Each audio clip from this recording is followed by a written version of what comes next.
আমি এখন অবস্থান করতেছি সাতক্ষীরার একটি সুন্দর একটি নদী। নদীটার নাম হচ্ছে লাবণ্যবতী, আর এর অবস্থানটি হচ্ছে ঠিক সাঁকড়া বাজারের কাছে।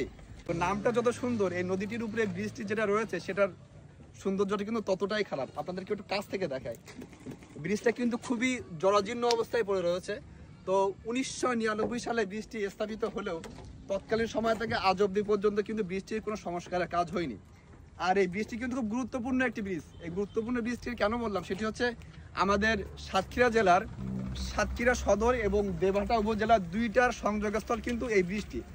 আর সবচেয়ে বড় যে বিষয়টা সেটা হচ্ছে আমাদের বাংলাদেশের দক্ষিণ অঞ্চলের সাতক্ষীরা জেলার বর্ডার অঞ্চলের বাংলাদেশ এবং ভারত সীমান্তের সর্বশেষ বেলি ব্রিজ কিন্তু এটা।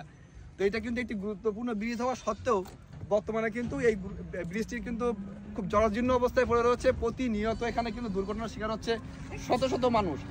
আর সবচেয়ে মজার ব্যাপার আমার কাছে যেটা লাগলো, এই ব্রিজটি অনেক বিখ্যাত হওয়া সত্ত্বেও আমাদের গুগলে সার্চ করলে কিন্তু ব্রিজটি সম্পর্কে কোনো প্রকার তথ্য পাওয়া যাবে না। আমি অবাক হয়ে গেলাম যে এই ব্রিজটি এত গুরুত্বপূর্ণ ব্রিজ হওয়া সত্ত্বেও আমাদের গুগলে যে যদি গভর্নমেন্ট ইনফরমেশনে যাওয়া হয়, এই ব্রিজটি নিয়ে কোনো প্রকার তথ্য কিন্তু এখনো পর্যন্ত কিন্তু আপলোড করা হয়নি। তো আমি প্রশাসনের কাছে দাবি জানাবো এই ব্রিজটি যেন খুব অচিরেই সংস্কারের কাজ শুরু করা যায়, যাতে এই এলাকার মানুষ একটু দুর্ভোগের হাত থেকে রেহাই পায়। সেই বিষয়টা যেন উনি একটু দেখে। তো সবাইকে ধন্যবাদ।